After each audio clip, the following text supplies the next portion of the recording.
طلع البدر علينا من ثنيات الوداع وجب الشكر علينا ما دعا لله داعي أيها المبعوث فينا جئت بالأمر المطاع. ரஹ்மான் ரஹீம். கண்ணியமிக்க முஃமினீன்களே, ஹிஜ்ரி 1446 வருடம் ஜமாதுல் அவ்வல் பிறை 12 என்று இதுபோல் கிட்டத்தட்ட ஒரு 1294 வருஷங்களுக்கு முன்னால் ஹிஜ்ரி 150 இந்த உலகத்தில் ஜமாதுல் அவ்வலுடைய பிறை 11 நினைவு கூறப்பட வேண்டியவர்களிலே இமாமுல் ஆலம் அபூ ஹனீஃபா ரஹ்மத்துல்லாஹி அலைஹி அவர்கள் இந்த மார்க்கத்திற்கு அல்லாஹ் தந்த மகத்தான சொத்துக்களில் ஒன்று. சாதாரணமானவர்கள் அல்ல. அவர்கள் சிறந்த கல்விமானாக இருந்தார்கள். சிறந்த கல்வியை தேடுவதிலே கவனம் செலுத்தினார்கள். ஒவ்வொரு நாளும் சிறந்த கல்வியை தேடுவதில் இருந்த கவனம், அதேபோல் இந்த உலகத்திற்கு அவர்கள் அளித்த கல்வி செல்வம் சாதாரணமானது. அன்றைய காலகட்டத்திலே மாத்திரமல்ல, காலங்களையும் கடந்து நிற்கக்கூடிய மகத்தான இந்த தீனின் சேவைகளை உம்மத்திற்காக செய்தவர்கள் அவர்கள். கல்வியை தேடுவதிலும் தனி கவனம், எங்கிருந்தாலும் சரி சிறந்த கல்வியை தேடுவதில் கவனம். ஹஜ்ஜிக்கு சென்றிருக்கிறார்கள். சொன்னார்கள், சிறந்த கல்விமான், ஆனால் நான் ஒரு நாவிதரிடத்திலிருந்து 5 பாடங்களை கற்றேன் என்று சொல்கிறார். இமாமுல் ஆலமுடைய கண்ணியத்தையும் கல்வி தரத்தையும் அவர்கள் பெற்றிருந்த உயர்வையும் பார்ப்பவர்கள், கேள்விப்பட்டவர்கள், விளங்கியவர்கள் இது பெரிய ஆச்சரியமுடைய வாழ்க்கை. அவங்க சொல்கிறாங்க, நான் ஒரு 5 பாடத்தை பெற்றேன். ஹஜ்ஜை முடித்து கல்லெறிந்து விட்டு தலைமுடி இறக்க வேண்டிய அந்த நேரத்தில் நான் ஒருவரிடத்தில் சென்னுடைய தலைமுடி இறக்கும்படி சொன்னேன். அவற்றை நான் கேட்டேன், எவ்வளவு பணம்னு கேட்டேன். அவர் சொன்னார், இது ஹஜ்ஜினுடைய காரியம், நீ கொடுக்குறத நான் வாங்கிக்கிறேன் அப்படின்னு சொன்னார். எனக்கு ஒரு மாதிரி ஆயிடுச்சு. நாம கண்ணியமாக கொடுத்துருக்கலாமே, இப்படி கேட்க வேண்டியது இல்லையே என்று அந்த நேரத்தில் எனக்கு ஒரு தலைகுனிவு ஏற்பட்டது போல் இருந்தது.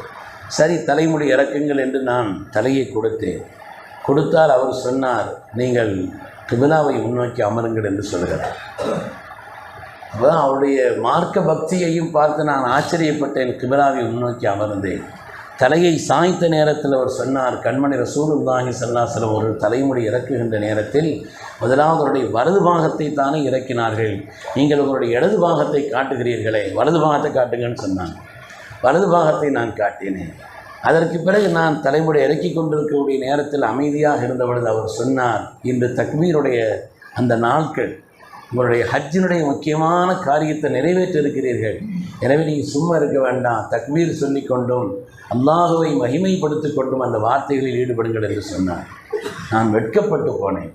கடைசியாக நான் முடித்தவர் செல்கின்ற நேரத்தில் சொல்கிறார், ஹஜ்ஜினுடைய பிரதானமான காரியங்கள் அரஃபாவினுடைய காரியம், முஸ்தலிஃபாவினுடைய காரியம், மினாவில் முதல் நாள் கல்லறியக்கூடிய காரியம் முடித்து தலைமுடி இறக்கிறீர்கள், ஒரு 2 ரக்காத் ஷுக்குர் தொழுதுட்டு போங்கன்னு சொன்னார். நான் ஆச்சரியப்பட்டு அவரிடத்தில் கேட்டேன், இதுவெல்லாம் யார் சொல்லி தந்தது என்று. அவங்க சொன்னாங்க, அத்தா இப்னு அபீ ரபா என்ற ஒரு பெரிய மேதை எனக்கு சொல்லி தந்தார் என்று சொன்னார். அதனால் கல்வியை தேடுவதில் யாரிடத்தில் இருந்தாலும் சரி, பயனுள்ள கல்வியை தேடுவதில் இமாமுல் ஆலம் அபூ ஹனீஃபா ரஹ்மத்துல்லாஹி அலைஹி கவனம் செலுத்தினார். தேடுபவர்கள் யாரிடத்தில் தேடுகிறோமோ அவங்க விஷயத்திலையும் கவனமாக இருக்கணும். இந்த காலத்திலே அப்படித்தான். கல்வியை சொல்கிறதுங்கிறது இல்லை. வழிகட்டவர்கள், நிறை தவறியவர்களிடத்தில் இதெல்லாம் தேடக்கூடாது. அது நம்மை சருக செய்து கொள்ளும். பயனுள்ள கல்வியை நல்ல மனிதர்களிடத்திலிருந்து பெற்றார். அதே மாதிரி இந்த உலகத்திற்கும் சிறந்த கல்வி ஞானத்தை தந்தார். சிறந்த தர்க்கவாதி, அவங்க ஒரு தர்க்கம் பண்ணாங்கன்னா அப்படி அதை நிலைநிறுத்துவதில், இந்த காரியத்தில் நிலைநிறுத்துவதில் தனி ஆர்வமும் வல்லமையும் உள்ளது. இது மாதிரி எதற்கு இமாமுல் ஆலம் அபூ ஹனீஃபா இடத்துல ஒன்று எங்கள் சிறப்பு என்னன்னு சொன்னால், அதாவது சில நேரங்களில் சில கேள்விகள் ஏற்படும். அதுக்கு உடனடியாக ஆயத்திலிருந்து ஹதீஸிலிருந்து சொல்ல முடியாது. மார்க்கத்தினுடைய அடிப்படை தவறாமல் அந்த காரியத்திற்கு விளக்கம் சொல்ல வேண்டும். உதாரணமாக சமீபத்தில் ஒரு ஆள்கிட்ட கேள்வி கேட்குறார், சாமி படங்கள்லாம் மாட்டியிருக்குத அந்த ஹோட்டலில் போய் சாப்பிடலாமான்னு கேட்குறாரு. இப்போ எந்த குர்ஆன் ஹதீஸை வச்சு இதுக்கு பதில் சொல்ல முடியும்? இந்தியாவை பொறுத்தவரையில், தமிழகத்தை பொறுத்தவரையில் அப்படிப்பட்ட விக்கிரகங்கள் இல்லாத அல்லது சாமிகள் இல்லாத படங்கள் இல்லாத அந்த இடத்த எங்கே போய் தேடுறது? மார்க்கத்தில் அப்படிப்பட்ட ஒரு நிலை இல்லை. நீங்கள் பணம் கொடுத்து சாப்பிட்றீங்க, உரியதா என்று பார்த்து கொள்ளுங்கள், அதை பார்க்க வேண்டியதில்லை என்று சொல்கிறோம் அல்லவா? இது மாதிரி சில கேள்விகள் ஏற்படும். இப்படி வந்தால், அப்படி வந்தால், இப்படி வந்தால் என்றெல்லாம் வரக்கூடிய நவீனமான கேள்விகளுக்கு பதில் சொல்வதுங்கிறது. சமீபத்தில் கேரளாவில் நடந்த ஒரு சம்பவம். ஒரு ஆள் ஒரு வீட்டில் மரம் வளர்க்குறார். அந்த மரம் வளர்ந்து பல கிளைகள் விட்டு பக்கத்தில் ஒரு பெரிய பள்ளிவாசல், அந்த பள்ளிவாசலுக்கு உண்டான விசாலமான முன்பாகமான அதனுடைய காலி இடமும் கிடந்துச்சு. அந்த வீட்டிலிருந்து வளர்ந்த அந்த மரம் அது ஒரு கிளை விட்டு பள்ளிவாசல் இடத்துல வந்து பெரிய அளவில் அந்த மரங்கள் வளர ஆரம்பிச்சிருச்சு. வளர்ந்ததுன்னா இது பெரிய அளவுக்குண்டான நல்ல விலை உள்ள ஒரு மரம். அதனால் பள்ளியாசக்காரங்க பார்த்தாங்க, சரி நம்ம பள்ளியாசக்கிட்ட இடம் இருக்குது, பெரிய மரங்கள் வளர்ந்து இது வெட்டி விற்றுருவோம், பள்ளியாசல் காசு சேர்த்துருவோம்னு சொல்லிவிட்டு அவங்க முயற்சி பண்ணும் பொழுது வீட்டுக்காரர் சொன்னார், அது வெட்டுறதுக்கு உங்களுக்கு அனுமதி கிடையாது. என் வீட்டில் உள்ள மரம் இங்கேருந்து வளர்ந்து அங்கே வந்திருக்குது, அதை எப்படி நீங்கள் வெட்டுவீங்க? நம்ம ஊராக இருந்தால் அவருக்கு அடித்து பள்ளியாசலுக்கு எதிராக பேசுகிறாங்க அப்படின்னு சொல்லி ஆளை தள்ளி விட்டுருவோம்.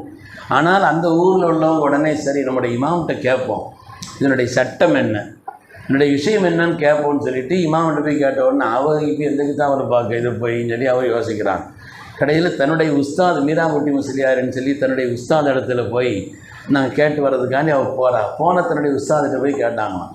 அப்போ அவங்க சொன்னாங்களாம், இப்படி மாதிரி ஒரு 800 வருஷத்திற்கு முன்னால் எழுதப்பட்ட ஒரு நூல், அந்த முகனிங்கிற கித்தாம்பில் பாபு சுல்ஹுங்கிற பாடத்தில் பார்த்தா இதற்குண்டான ஒரு தெளிவு அங்கே இருக்கிறது. இந்த சட்டத்தை எழுதி அதுக்கான காரணத்தையும் எழுதுகிறார்கள், இந்த கித்தாம்பாருன்னு சொல்லிவிட்டாங்க. அவர் வந்து பார்த்தால் அந்த அவங்க சொன்ன அந்த பாடத்தில், அந்த கித்தாம்பில், அந்த பாடத்தில் முதல் விஷயமே அதை கொண்டு தான் ஆரம்பிக்குது. ஒரு இடத்தில் மரம் முளைத்தால் அது வேறொரு இடத்தில் கிளைகளை விட்டு அந்த இடத்துல ரொம்ப அதிகமாக அது பரவி இருந்தால் இந்த மரம் யாருக்கு சொந்தம் என்று பார்க்கிறார். இந்த மரம் வீட்டுக்காரருக்கு தான் சொந்தம். இப்போ வந்து சொல்ல வேண்டியது இருக்குது, பள்ளியாசல் இவருக்கு வந்து வீட்டுக்காரருக்கு சொந்தம்னு சொல்லிவிட்டு, ஆனால் அதே நேரத்தில் ஒன்று எழுதியிருக்குது, எந்த பகுதியில் அது படர்ந்ததோ வளர்ந்ததோ அந்த இடத்திற்குண்டான ஒரு வாடகையை அவர் கொடுக்க வேண்டும், அதுக்குண்டான பணத்தையும் கொடுக்கணும் என்று அந்த சட்டம் 800 வருஷத்திற்கு முன்னால் எழுதப்பட்ட அந்த கிதாபில் எழுதி அதற்குண்டான ஆதாரங்களையும் தொகுத்திருக்கிறார். இது மாதிரி ஃபராயிதி மசாயில்னு சொல்லுவாங்க. இதுக்கு இப்படி ஏற்பட்டால், அப்படி ஏற்பட்டால், இப்படி வந்தால், ஒரு காலத்தில் இப்படி வந்தால் என்றெல்லாம் சொல்லக்கூடிய இந்த சட்டங்களுக்கு ஃபராயிதி மசாயில் என்று சொல்வார்கள். இமாமுல்லாதும் அபூ ஹனீஃபா ரஹ்மத்துல்லாஹி மாத்திரம் அல்லாஹ்வுடைய வேதத்திலிருந்தும் கண்மணி ரசூலுல்லாஹி ஸல்லல்லாஹு அலைஹி வஸல்லம் இந்த ஹதீஸ்களிலிருந்தும் அதனுடைய அடிப்படைகளிலிருந்து அடிப்படைக்கு மாறாமல் கிட்டத்தட்ட இது மாதிரி ஃபராயிதி மசாயில மாத்திரம் 6000 சட்டங்களை சொல்லியிருக்கிறார். 6000 சட்டங்கள் என்று சொன்னால் இந்த தீனுக்கு அவர்கள் செய்த சேவைகள் என்ன சாதாரணமானதாங்கிறத யோசிக்கணும். இந்த தீனுக்கு, இந்த மார்க்கத்திற்கு அல்லாஹ் கொடுத்த சொத்து அவர்கள். இது மாதிரி நம்முடைய முன்னோர்களான இமாம்கள் தங்களை பேணுதலான வாழ்க்கை வாழ்ந்து அல்லாஹ்வுடைய அச்சத்தோடு வாழ்ந்து இந்த சமூகத்திற்கு காலங்களையும் கடந்து நிற்கக்கூடிய உன்னதமான மகத்தான பல சேவைகளை செய்தவர்கள். அவர்களை நாம் என்றென்றும் நம்முடைய கவனத்தில், தீனின் பெயரால் கவனத்தில் வைத்துக் கொள்ள வேண்டும். தங்களுடைய கடைசி காலகட்டத்தில் கூட இமாமுல்லாதும் அபூ ஹனீஃபா ரஹ்மத்துல்லாஹி அவங்க தங்களுடைய மரண நிலையை உணர்கிறார்கள். உடனே அவங்க தக்பீர் கட்டி தொழுகிறாங்க. சுஜூதில் இருக்கும் பொழுது தான் வஃபாத்தானார். சுஜூதில் அவர்கள் தொழுகையிலே சுஜூதில் இருக்கிறார்கள், அதில் வைத்துத்தான் வஃபாத்தானார். அதனால் இந்த மார்க்கம் கண்ட மேதைகளிலே ஒரு மகத்தான ஒரு மாமேதை தான் இமாமுல்லாதும் அபூ ஹனீஃபா ரஹ்மத்துல்லாஹி அவர்கள். அல்லாஹ் தஆலா அந்த நன்மக்களை போல் இந்த தீனுக்கு நம்மால் முடிந்த ஹிதுமத்துகளை செய்வதற்கும் இந்த தீனுக்கு பயன்பாடுள்ளவர்களாகவும் அல்லாஹ் நம்மை ஆக்கியது புரிவானாக. ஆமீன் ஆமீன் யா ரப்பல் ஆலமீன். வ ஆகிரு தஅவானா அனில் ஹம்துலில்லாஹி ரப்பில் ஆலமீன். சுப்ஹானல்லாஹி வ பிஹம்திஹி சுப்ஹானல்லாஹ்.